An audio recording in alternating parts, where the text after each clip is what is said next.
విధ్వంసమే జరిగింది లాస్ట్ 5 మీరు చూస్తే గత 100 రోజులు అనేక కార్యక్రమాలు ఆల్రెడీ చేసాం కదా. గతంలో ఐటీ మంత్రి గారు ఎప్పుడు ఐటీ కంపెనీలతో విశాఖపట్నంలో సమావేశం ఏర్పాటు చేసుకోవాలా 5 సంవత్సరాల్లో. వాళ్ళతో ఎప్పుడు మాట్లాడాల. అది నేను చెప్తాను కదా, వాళ్ళే చెప్పారు, ఆన్ రికార్డ్ చెప్పారు. అండ్ ఐ థింక్ ఐటీ మంత్రి గారు ఈ ఊరే అనుకుంటా. అంటే ముందల మంత్రి గారు వేరే నెల్లూరు జిల్లా పాపం చనిపోయిన తర్వాత మన ప్రాంతానికి చెందిన ఒక వ్యక్తి ఐటీ మంత్రి అయ్యారు. ఆయన కోడిగుడ్ల గురించి మాట్లాడాడు తప్ప ఈనాడు ఐటీ గురించి పెట్టుబడుల గురించి ఏం మాట్లాడాల. మేము ఫోకస్డ్కి వెళ్తున్నాం. సో ఫస్ట్ 100 days ఉన్న ప్రాబ్లమ్స్ మనం రిజాల్వ్ చేసుకోవాలి. ఇప్పుడు మీరే చూస్తారు, టాటా సన్స్ చైర్మన్ చంద్ర గారు వచ్చారు. గతంలో ఇప్పుడు వచ్చాడా ముఖ్యమంత్రి గారు కలిసి? ఆయన వచ్చి ఆంధ్ర రాష్ట్రానికి పెట్టుబడులు ఎట్లా అట్రాక్ట్ చేయాలని దానిపైన ఒక టాస్క్ ఫోర్స్ వేస్తున్నామంటే ఆయన వైస్ చైర్పర్సన్గా ఉంటానని చెప్పారు. ముఖ్యమంత్రి గారు చైర్పర్సన్గా, చంద్ర గారు లాంటి వ్యక్తి వైస్ చైర్పర్సన్గా ఉంటారు.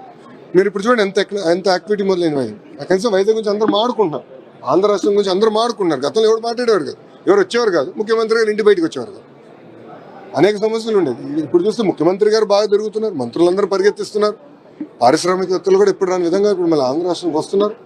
భోగాపురం ఎయిర్పోర్ట్ గురించి ఆల్రెడీ ముఖ్యమంత్రి గారు 2-3 సార్లు సమీక్ష చేశారు. గౌరవ కేబినెట్ శాఖ మంత్రివర్యులు, సివిలేషన్ మంత్రివర్యులు రామ్మోహన్ నాయుడు గారు కూడా సీరియస్గా దాన్ని టైం కన్నా ముందలు చేయాలన్న లక్ష్యంతో పనిచేస్తున్నాం. సో ఇవన్నీ ఇప్పుడు సెట్ చేస్తున్నాం.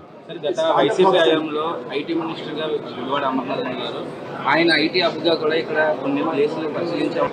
అంటే అక్కడ కొన్ని అయిపోయి ఉన్న ఐటీ కంపెనీలు ఇప్పుడు మళ్ళీ ప్రారంభమవుతాయి గతంలో ఉన్న కంపెనీలు. నేను ఒకటి క్లారిటీగా చెప్పదలుచుకుంది ఏంటంటే, గత ప్రభుత్వం తీసుకున్న నిర్ణయాలని మేము రివర్స్ చేయాలని ఆలోచనలో మాకు ఉండదు.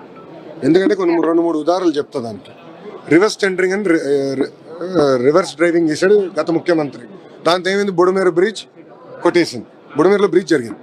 ఆ బ్రిడ్జ్ వల్ల ఈరోజు విజయవాడ మొత్తం మునిగిపోయింది. కారణం ఏంటి, ఆనాడు బాబు గారు శాంక్షన్ చేసిన ప్రాజెక్ట్ ఈయన ఏకపక్షంగా రివర్స్ టెండరింగ్ పేరుని తీసుకొచ్చి ఎవరు రాకపోతే క్యాన్సిల్ చేసినందుకు.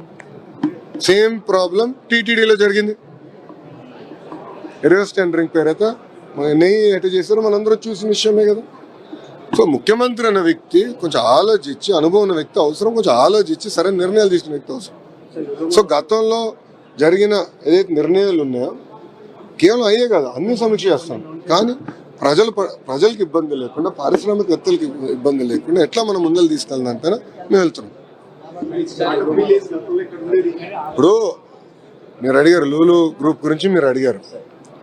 గతంలో చంద్రబాబు నాయుడు గారు రెడ్ కార్పెట్ వేసి వాళ్ళు మేము రావన్నా మీరు రాండి, మంచి బీచ్ ఉంది, అద్భుతమైన సిటీ, కన్వెన్షన్ సెంటర్ అని కడదామన్నారు.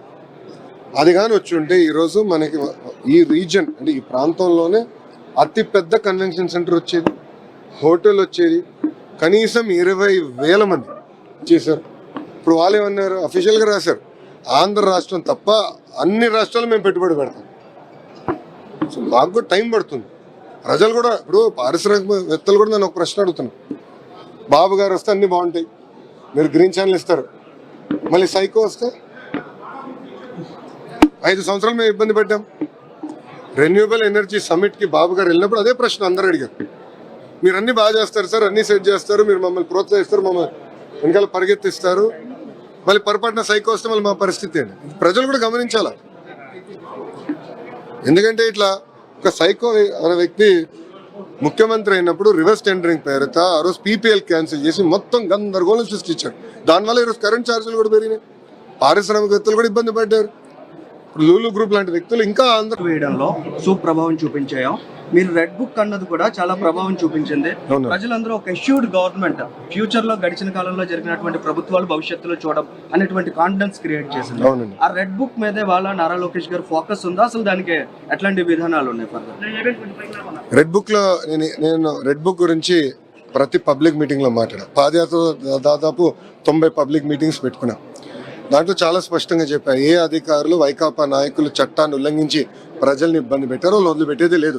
వాళ్ళు ఎక్కడ వదిలిపెట్టా, నేను ఆల్రెడీ పనులు చేస్తున్నాం, యాక్షన్ జరిగింది, చాలా మంది పోస్టింగ్లు రాలా, కొంతమంది మీద కేసులు కూడా పడినాయి, తొందరలో సస్పెండ్ కాబోతున్నారు, యాక్షన్ జరుగుతుంది. బట్ న్యాయబద్ధంగా చేస్తాం. వాళ్ళలాగా హడావుడిగా దొంగ కేసులు బంద్ చేయించి పట్టుకెళ్ళాం. మేము సిస్టమేటిక్గా వెళ్తాం. Will take it as part of court of లాలో మేము పద్ధతి ప్రకారం చేస్తాం. అంతేగాని అడ్డగోలుగా నేను చేయను, అది క్లారిటీ. ఇప్పుడు మేము ఎవరం పరదాలు కట్టుకుని రావట్లా.